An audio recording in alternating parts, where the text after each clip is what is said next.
9 a.m. Wednesday morn. That only means one thing. What is that, Sharon Boyd? We so need some kind of jingle because every time I just want to right, do okay. it. We do. Well, listeners and viewers, firstly, welcome. Episode 7. Yeah. 7 of Here to Tinpot 2. Yes, we are currently, well, there's a couple of things happening, isn't there? This quite soon. One has already happened, which is a fantastic podcast build.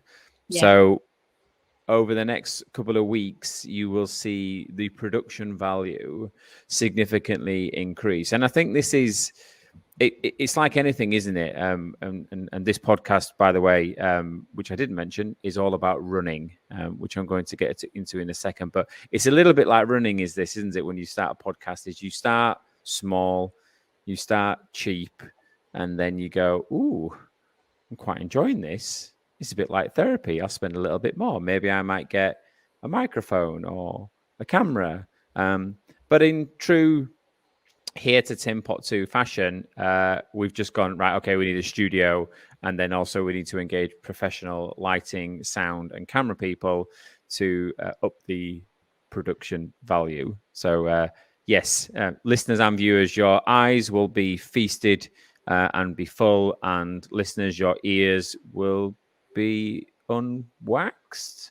I don't know. I don't know. With the eyes, I get with the eyes, you go what they say with the first bite is with the eye. What is it with the ear? Liquid honey pouring in your ear? I don't know. Or is that pouring poison in your ears?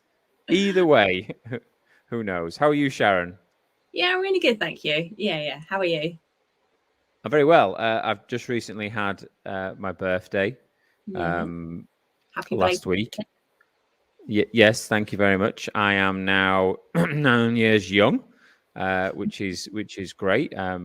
What I found though, as you get older, and this is probably a male thing. Not that I'm saying anyone's different, but I found that as I'm getting older, my mental age is going the other way. So I'm becoming more immature as I get older. Now, maybe there are layers of maturity on there, but what that basically means is that my jokes are getting more sophisticated and I'm throwing a lot more tantrums. That was Sharon's emails, by the way, or a notification. It wasn't. Where that's come from. No. This is another chat we need to have about MacBooks and Windows machines. I know I'm going to lose the debate in terms of hardware regarding MacBooks, but from a price point of view, I'm an MSI sort of guy. My MSI is significantly more powerful than Sharon's MacBook, and a fraction of the cost. And it doesn't bing and bong. But listeners, apologies, you're not going to be able to see this, but viewers, I wanted to show you something that I got for my birthday, and I'll describe it for the listeners as well. So what you are, let me just move out of the way. What you'll be able to see there is a very beautifully drawn caricature of myself and the other founder of MKL, John.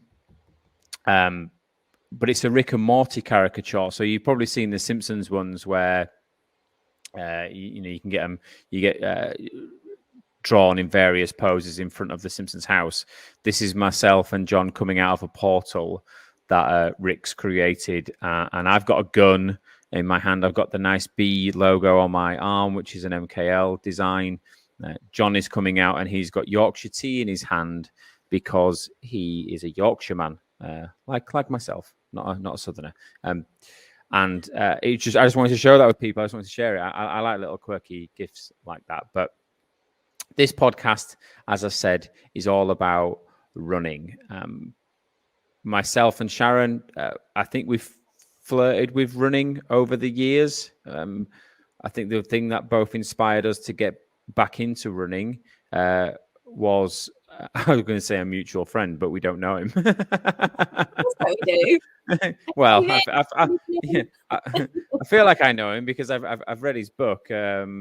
and listen to his podcast or podcasts he's been on quite a few times. So he's very open and honest. So I feel like I do know him. It's the one and only David Goggins. And the reason why we wanted to get back into running is we've got a marathon to train for. Which marathon is that, Sharon? It's the Milton Keynes one. It's 2nd of May. Well, yeah. See, so I mean, I've been told different things about the Milton Keynes Marathon. Anybody listening to this who has done it, please comment, let me know. I've been told it's good, and I've also been told it's bad. The reason why I've been told it's good is because it's flat, and the reason I've been told it's bad is because it's flat. So I don't know who to believe. So I'm just going to get on with it on the day. But you've already done it, haven't you, Sharon? Yeah, it's my one and only marathon so far.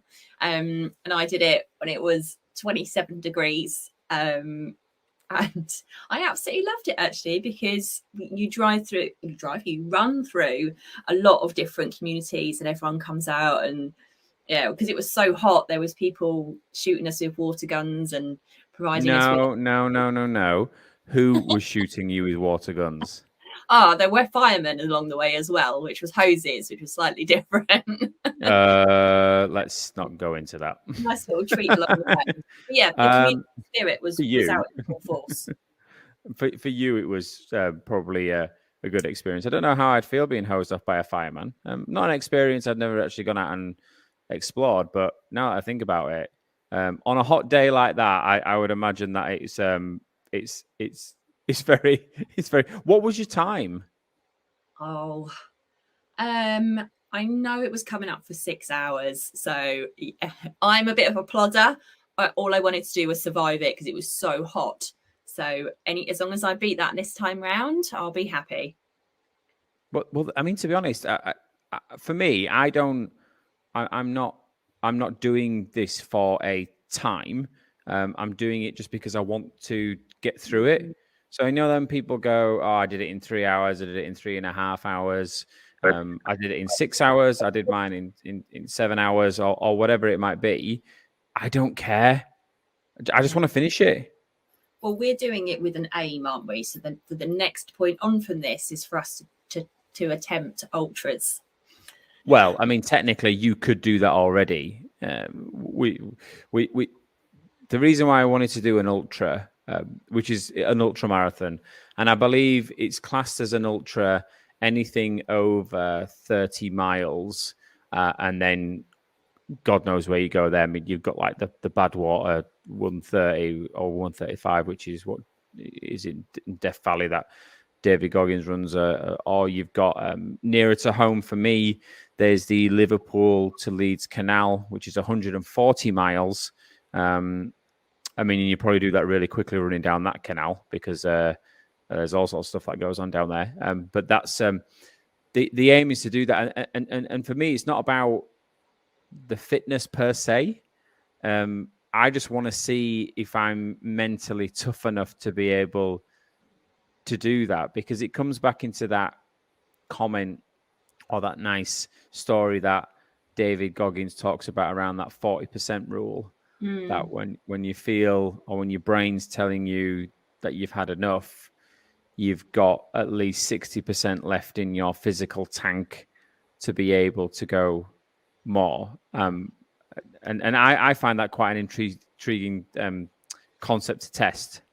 I find that really powerful, hugely powerful. And that pushes me when I'm running, because I do think, come on, Sharon, you've got so much more to give. Don't let your brain let you down. Come on, keep going.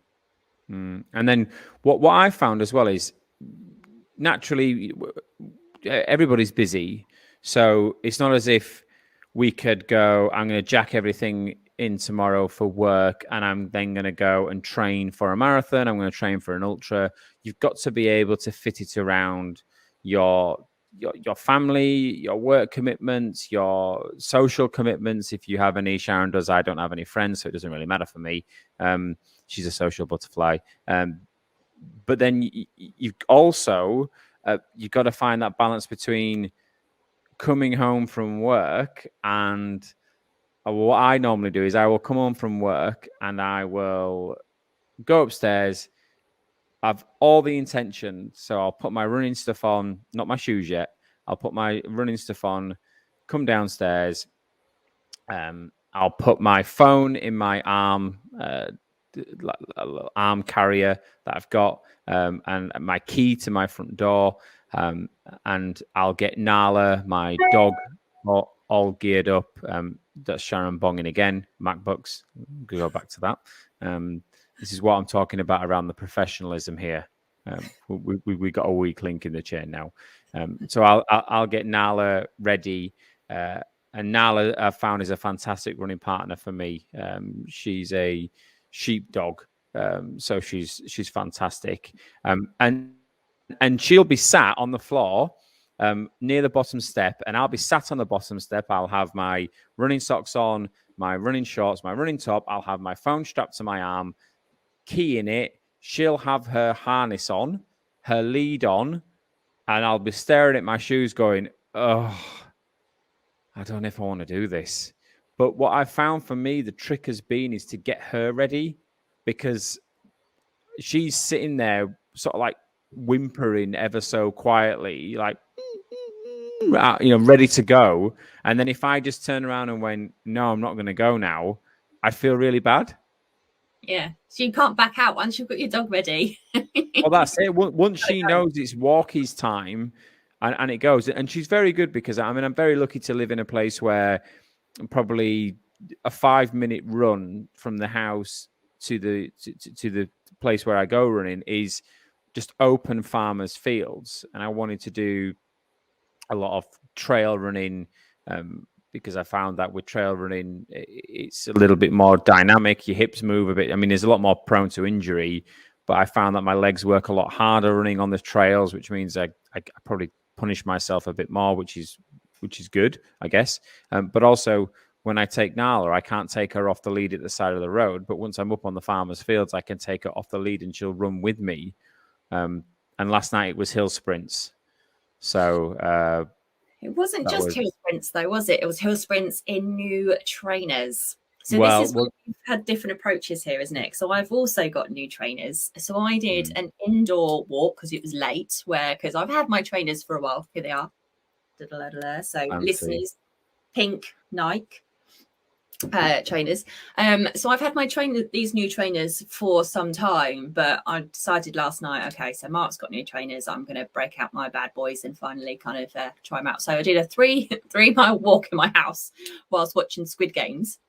And great film. And I thought, right, okay, then this is me wearing them in. And then this morning, because I thought we'll start small, I just did a 1 mile in them to wear them in. Mark, though, go on, tell us about what you did. Well, it was my birthday, as I said recently, and one of the things that I wanted to get for my birthday was some new running shoes, because again, I've been told various different things when you get into running. You need to change your trainers every 100 miles. You need to change them every 150 miles or 200 miles or whatever. And I'll get onto some of the analysis in a minute, because I found that I'm probably over the 100-mile barrier in my original shoes from what I've been running before I then got back into running, because I've had my old running shoes for a number of years. And I ran for a while, and then I stopped training for 2 years because started a business. Is no excuse, but I started a business, put on a load of weight, didn't want to go running because it had wrecked my knees, but I probably had done over 100 miles in those trainers. So I wanted to get some new ones, but I wanted to test out the technology in these new trainers, because we're a technology company. I did a lot of research, and I found Nike had an experimental shoe where they'd thrown every sort of experimental technology that is legal into this shoe. So I thought, right, I'm going to try that. And I read, apologies, I can't remember his name, but the chap that had these shoes did the quickest marathon in them. But I think he's had double carbon plates and all sorts in it. But I'm not too sure about that. So the shoe that I went for, they're the Nike Air Zoom Amplify Next %.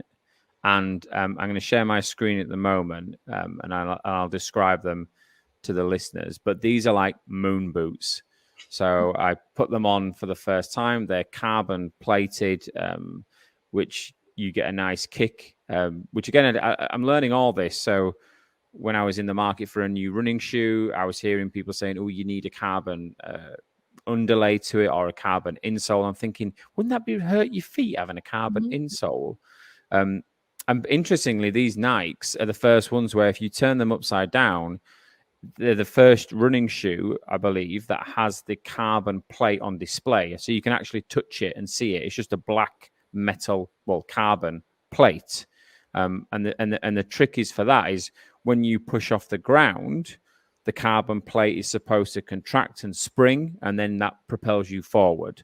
So it gives you a nice little kick every time you sort of your foot strikes the ground. And they've got foam, and they've got the air zoom bubble at the front, and they're fantastic. But I tried them on the first time the other day, yesterday. Went for a run, but I thought I'm going to try the carbon plate kick out. So I've added hill sprints into my routine. So I took Nala out, ran, I don't know, maybe a mile up to the place where there's a steep hill. And what I normally do is I'll start at the top of the hill, and I'll put Nala's lead across the track, and nobody's about, so no one's going to pick it up. I'll put the lead across the track, like a little dirt track, and then I'll walk down to the bottom of the hill, turn round, and then I'll say to her, I'll get her all excited. So she'll start jumping up at me, and I'll go 3, 2, 1, boom, sprint. We'll sprint up the hill for about a good 50, 60 meters, because I wanted to really test them out. And I'm not going to lie, the carbon plate was different. I wasn't expecting it to perform in that way. I mean, I didn't know what to expect, but I could definitely feel the cushion here today, and my legs and not on my calves are not as tired as they normally are after I've done hill sprints. I mean, my quads and everything are on fire, because I don't think I can do anything about that other than just to train and build them up. But my legs don't feel as tired as a result of using that shoe. The only problem with the shoe is it's just very expensive.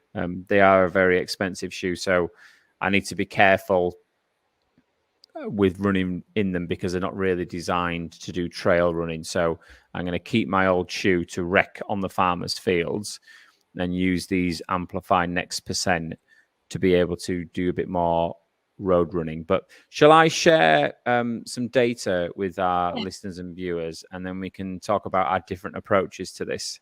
Yes. Yeah.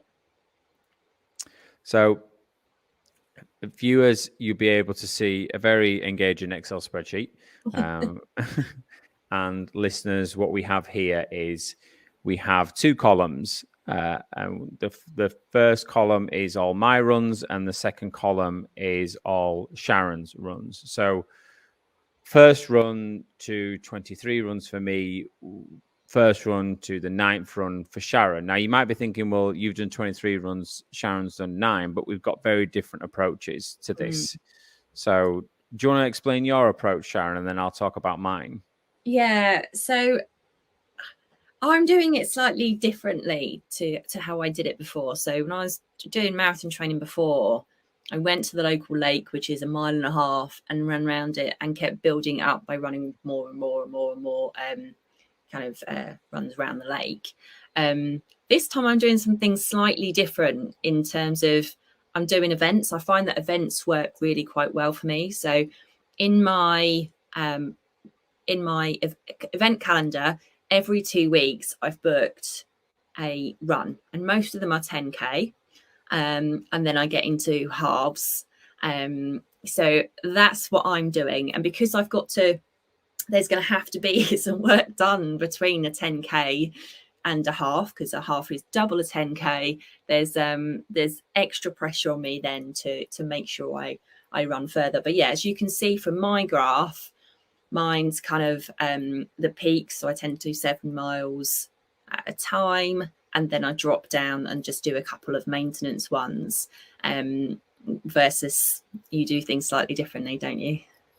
Yeah, I think, and listening to that is, I can definitely see the appeal, because if you're doing an event, what do they say? As in, if you're doing a marathon, if you can do 15 miles, the crowd will take you the rest of the way. But I mean, that still does sound like a long way for the crowd to carry you. Another 11 miles on top of that. So Yes. we'll see. We'll put that theory to the test when we do it. But mine's a little bit different, because I go for lower distance, but more consistency. And the reason for that is, I've got they call it the bug, don't they? So when you get the bug, it's one of those things that people get, that will, you'll go to the gym. I mean, Arnold Schwarzenegger talks about it when he in the film Pumping Iron, but I won't use his terminology of the kick that he gets when he's working out, and is it a performance and is it a show? It's a great feeling, but it took me a while. I'd say it took a good 4, 5, maybe 6 weeks, close to that, to get the bug, because I hadn't run for a while. So when you first start running, for me, before I did it this time, and I'll explain the difference. When I used to run, I'd go out and I'd just run. So there'd be no real pace. I'd run at a pace that I think I could do. And my heart rate would get up to 170, 175. When I was quite fit, I could probably keep that up for a couple of miles, and then I'd just burn out and it'd just be hard. And then when I read about David Goggins, and then I listened to a podcast that I was on with Joe Rogan, he talks about heart rate training. So heart zone 1, zone 2, zone 3, and zone 4. He talks about keeping it around the zone 1, zone 2 area when he's running, which means he can just plod. So as long as his legs are strong, and his mental strength is strong, if he can keep his heart rate in that zone 1, zone 2 area, he can go forever. So I thought I'll give that a try. So over the sort of course of the last few weeks and months, I've kept a more close eye on my heart rate than the distance and the time. So my 5K time isn't anything impressive. It's like 35 minutes. But what I wanted to do was try this theory of keeping my heart rate as consistent and as comfortable as possible over that 5K difference, to see what would happen. And as a result of that, what I am starting to find is that my core level of cardiovascular fitness is improving, because of that focus on the heart rate rather than the distance and the time. And what the viewers will be able to see in the peak of mine. So Sharon's is like a mountain range, like the Himalayas. So it goes up and down, up and down, up and down. Mine starts quite flat, and then there's a big peak up to 10 miles, and then down, and then it's the same. And the reason for that 10-mile peak was I wasn't aiming for 10 mile. I just wanted to go out and see what I could do. So one day I just decided to go out and train and run and see how far my legs could get me until I had to walk. So I did all the carb loading a couple of days before, and I never realized again how important diet was in this. So, and my naivety last time I was training, well, I wasn't training for anything, but last time I was trying to keep fit, I would keep fit so I could continue to eat whatever I wanted. And I've heard a few people say that. So the reason why I go to the gym, or the reason why I run, is so I can continue to have a McDonald's or whatever, and I can keep that balance, which I sort of get. But when you fuel your body, if you were to put crap fuel into your M3, Sharon, it won't really perform too well. And it's the same as the body, isn't it? So putting the right fuels in makes the machine work better. And I was very impressed with myself that I could just run just shy of 10K before I had to, 10 miles before I had to walk. And then I'll do that again at some point soon, just to see if I've improved. But let's just count this up of how many miles I've done. So from the first run on the 19th of August up until the last run I did was middle of October, I'd done 72 miles. which I'm quite impressed with that. I think that's very impressive. Yeah, because you've done little and often, but you really racked those miles up. Yeah, I mean, but look, yours are more a bigger mile. So there's a 7.3 mile run there, 7 mile run there, 6.2 mile run there. Obviously, a mile run there where you're breaking in your new trainers. But what I'm finding now, and listeners and viewers, I don't know if you've experienced this, but once you can control your heart rate to the point where you don't sound like you're going to have a heart attack, and you can run comfortably, your conscious and subconscious mind, I found anyway, start to really unlock and have very interesting, thought-provoking topics coming through. I mean, I did a pitch recently to a well-known government agency, and as I'm running around before a couple of days before that pitch, I'm having all these things pop into my head, going, "Ooh, why don't you do that? And why don't you do this?" And I think we have a mutual friend, don't we, Sharon, who explained this to us around sports psychology. So, Chris, if you're watching or listening to this, this is testament to yourself.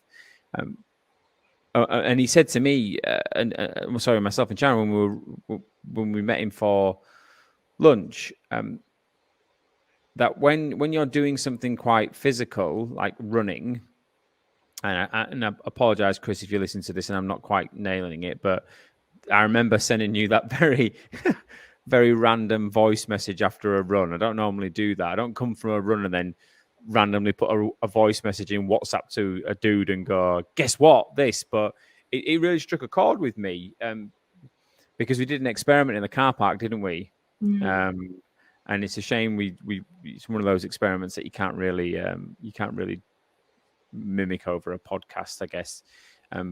But what I said to him is, when I come back from my run, I visualized myself having a good run. I told myself I was going to have a good run. And then when I was up and running, my conscious mind was, because it was trail running, going, "Watch that rock. Where's Nala? Control your breathing. Oh, look, there's a nice car over there. Please, Mr. Dog, don't come and bite my dog. Watch that poo. What's that over there? Don't know. There's a rustle in the bushes. Please don't get stabbed." That's all the stuff that's going through in my conscious mind. But in my subconscious mind, it's just off and away, and it's bringing all sorts of these things forward. Have you ever found, I mean, you've done more distance than me in terms of your individual runs, Sharon. Have you found that your brain sort of starts kicking up some weird and wonderful ideas when you're running? Yeah, and that's exactly, I mean, obviously there's the main reason, which is for fitness, but there's a huge bit about kind of giving your mind that mental space just to go wherever it wants. And for me, I often find that there's been something that's been bugging me at the back of my mind that I haven't given it the space. And once I start running, I can throw things around in my head and kind of give it those different angles and perspectives. And by the end of my run, I'm like, sorted, that I've put that to bed, I've dealt with it, or I've got a plan to go forwards. And as you say, you can be quite creative when you're running, because you've got that space to play. Normally I can only be creative if I've got a pen in my hand, an implement that I can scribble with. But actually when I'm running, that's another time when I can be quite creative. So I really appreciate that angle. Do you want to move on to the learnings that we've found so far? Because we've been racking these up as we've gone, haven't we? We've got different learnings from speaking to different people. Well, oh God, I mean, I know you've got your list that we can go through, but I think off the top of my head, before we explore that, is I found that when I've got back into the fitness side of it, I always heard people talk about, more so on podcasts as well, around the link between physical activity, mental health, and your performance at work. So we recently did a 6-month challenge, where the 6-month challenge was, we took Jordan Peterson's rule and worked as hard as we could at one thing for 6 months to see what would happen. And that one thing was work. So thought, well, I'm gonna work as hard as I can for 6 months and no days off, 7 days a week for 6 months, just to see what would happen. And some of those days were 37, 38 hours long, really punishing. But one of the areas that was quite bizarre that came out of that for a learning from me, and maybe it comes back to that 40% rule, because this was more of it was a physical one, I guess, but very much mental, was I started layering on more stuff. So as a result of doing that 6 month challenge and pushing as hard as I could to see what would happen at work, I then started to go, well, what would happen if I put fitness on top of that? And that fitness was when I was starting to become aware of David Goggins. I bought a spin bike because I would say for my size, I was larger than I wanted to be. So I knew that if I just went straight away and put my running shoes on, I'd either wreck my knees, cause an injury, and get really disengaged and hate it. So I thought I'm going to get a really good spin bike and I'm going to start to try to drop some weight that way. And then when I drop a little bit of weight, I'm going to start running. But I found that because of the result of pushing myself so hard, I didn't start to take off things. I started to add more things on. And then as a result of that, I've lost a load of weight. I feel great about myself. I've got more energy. I feel like I can take more stuff on from a capacity point of view, from a mental side of it. And I'm enjoying my days better because when I feel good about myself and I'm putting the right fuel in my body, but also I've got the time when stuff happens at work and we have complex things to deal with to then let them ferment on a slow boil or a slow cooker while I'm out running, and that wouldn't have happened without running. That was my learning.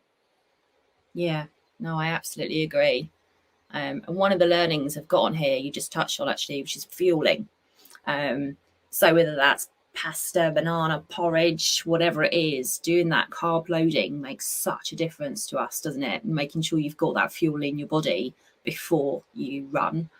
Because once you get halfway round and you find you've got nothing left in your tank, that is so hard to drag yourself around. I've been there. And you can have millions of people lined up offering you jelly babies or whatever, but unless you have got that proper foundation of your fuel, it makes it very difficult. So I'd definitely say that that's a big one for me. And the other one that I'm starting to look at now is sports drinks. So I was reading yesterday that sports drinks do triple duty when compared to water, because they've got obviously the fluid, carbohydrates and the electrolytes, and sodium in there. And so that's something that I've never really added into mine. I've always just stuck with water. So that's something I'll be trying out. Talking on salt, you've been trying salt tablets, haven't you? How's that worked for you? Yeah, but I don't use those all the time. I'll only use them when I've done Big maybe runs. bigger runs, because again I read I remember when Dave Goggins was doing his first ultra, and a little old lady came up to him and said, have you got any salt tablets? And he said, what are those? Yeah. And she laughed at him and then gave him a handful of salt tablets. And the reason why you take these is because you sweat a lot when you run, and you need to replace that. Otherwise, you're going to cramp up. So taking a salt tablet every hour or so when you're doing long, consistent exercise can help take that off. And to be honest, I haven't really pushed that theory to the test yet, because I'm gonna try that when I try to go beyond the 10-mile barrier again, and I'm going to take some with me and do it. But I couldn't agree more on the nutrition side. I've tried all sorts of things, gels and stuff like that, and I found that if I take too many gels, unfortunately, if I run past people, I'm carpet bombing them. So it's I'll do a little boffs. And then I've also been told by a couple of guys that I know that have done ultras that don't be surprised if during a race you don't have to go behind a tree or a bush somewhere and have a big poo. It just happens because you diet and don't forget, everything's jiggling around all over the place. I mean, it's a bit like the skydive podcast that we did. After the skydive, I couldn't get off the toilet because it was just gravity took over. And I'm finding that with running, not only am I going more regularly, but everything seems to be working a little bit better. I don't know. Maybe it's de-stress. Maybe I'm taking stuff out of my bloodstream. Who knows? But yeah, one of my learnings from the original marathon that I did was don't stop at the first portaloo.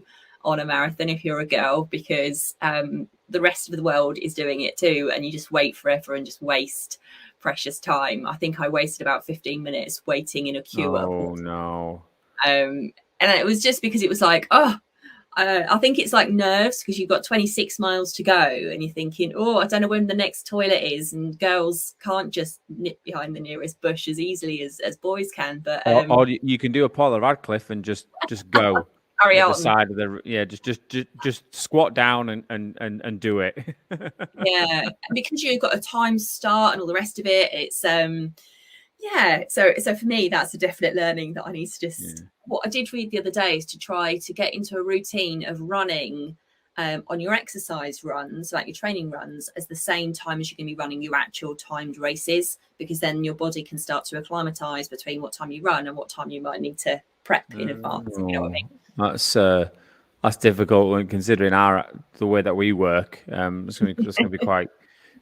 So the other thing that I found is again that I didn't do before and that I am doing now is we spoke about the food and the fuel and the actual exercise itself. It's the aftercare that I'm really taking important now. So again, I had a very good tip to use compression socks after you run. So I take stretching off very seriously now. So I'll do my run and I'll stretch for a good 20 minutes after that, usually on my bedroom floor in a sweaty pile. And then I'll jump straight into the shower. I'll get into the shower and I'll take on electrolytes and as much carbohydrates within reason, to be honest, after it, nothing too heavy. And then as soon as I'm out of the shower and I'm dried, I'll put on the compression socks. And it might not be for everyone, but I can only speak from my personal self. I've tried it without them and I've tried it with them. And when I try it with them, my calves are nowhere near as sore as they used to be after running. They're just not. I would agree with that. I find that the knee support, so I have less trouble with my calves, but my knees, if I wear a compression knee support after running, I find it really does support me. The other thing that I found for me is getting some good insoles. So just like you said, fantastic trainers, if you put the money in and you got all the support. For me, my trainers are a little bit cheaper, so I've gone for some more expensive insoles. And actually, they really have made a difference to me to avoid that PF, as we call it, which I have no idea how to pronounce that. Plantar. Oh, yes, the plantar fructus thing, yeah. Yeah, Yeah, I get that in my left foot. Yeah, so I think compression socks, good trainers, insoles, stretching, whatever that looks like, making sure that you, as you say, the aftercare and the right tools, the right running gear does make a big difference. Yeah, and I'd say the last learning for me is anybody's listening to this thinking, I'd love to be able to run this or do that. It is a process. Yeah, you've just got to start, but start small. I mean, my first run, looking at it now, was 3K, because I hadn't ran, but I didn't set unrealistic goals or expectations of myself. My goal for myself was consistency.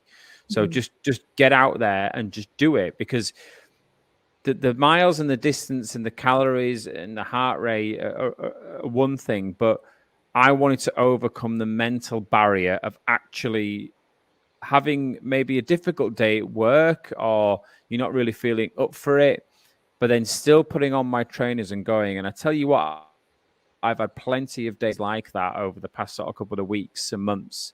I didn't want to go, and I really didn't want to go, but I went, and I have never, ever, ever, ever, ever felt bad when I've come back. I've always felt better, and that's the thing that it's like the kicker. That's the only thing that sometimes gets me out of the door is you feel crap now. It's like the chimp paradox.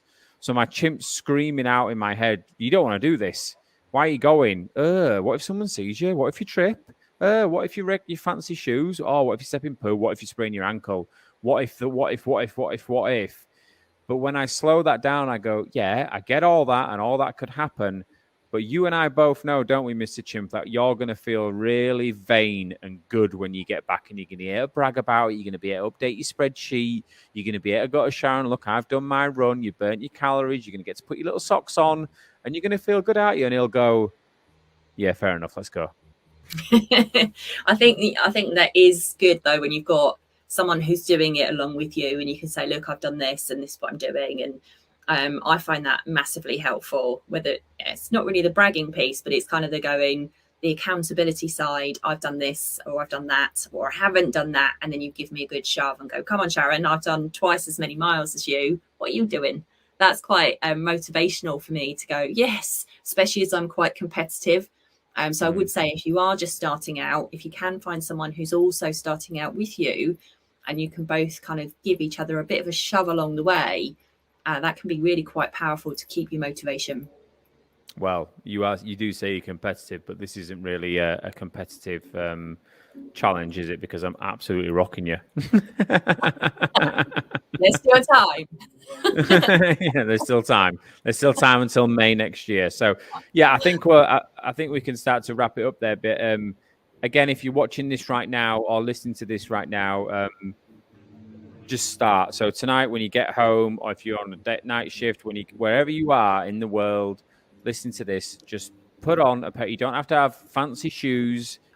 None of us started with fancy shoes. You don't have to even have really fancy shorts or anything like that. Just put on a pair of shorts, an old t-shirt, something comfortable on your feet, and just get out of the door and just start small. Start small. Try to log it if you can. Keep an eye on your heart rate, and enjoy it. Watch the weight come off you. Watch how better you will feel physically, but more importantly, how stronger, better you will feel mentally as well. Okay. Are we done? I think we're done. Yes. Hopefully that was useful for people. Yeah, I think we can. Wrap this one up now. As always, when we end, hit Tinpot 2. If you'd like to be a guest, any interesting topics you'd like us to discuss, please reach out to myself or Sharon. Always on a Wednesday, 9 a.m. These are going out. We like to keep consistent. Yes, and we also try to keep them within the hour. Topic, punchy, interesting. So I don't know what we're doing next. Do we know what the next one is yet? Do we know what number 8 is going to be? I don't think we do. So any suggestions, feel free to pass them our way. I wonder if we do. Again, I'll leave this one hanging for a week or so people could comment. I wonder if we do the insights piece that we recently ran as a company, and we talk about that. So do you want to give like a quick sort of 30-40 seconds, Sharon, of what that is? Yeah, so that's about personality profiling, but it's not. So you may have heard of insights and red, yellow, green, blue, which it splits different behaviors into those 4 quadrants. And it can be quite useful just to understand how you communicate better with somebody of a similar or opposite type, and how you are motivated and what works best for you in a business and home context. And certainly from a group and team or family point of view, it's useful to see what your similarities and differences are, so you can get the best out of each other and yourselves. So yeah, it's well worth doing, just to understand how best to move forwards. And I think we'll talk about that because what we will do is, I know myself and you, we've done Myers-Briggs as well, so we'll talk about our colors, but then maybe we'll do our personality types. Like I'm an INTJ and you're a ENFP. Yeah, so we'll get some interesting fictional and real life characters. Hannibal Lecter's probably one of them, and then we'll compare. But yes, we'll wrap it up there because we're fast approaching the 45th minute. So thank you again, everyone, for watching and your support, and have a great day. Thanks, everyone. Bye.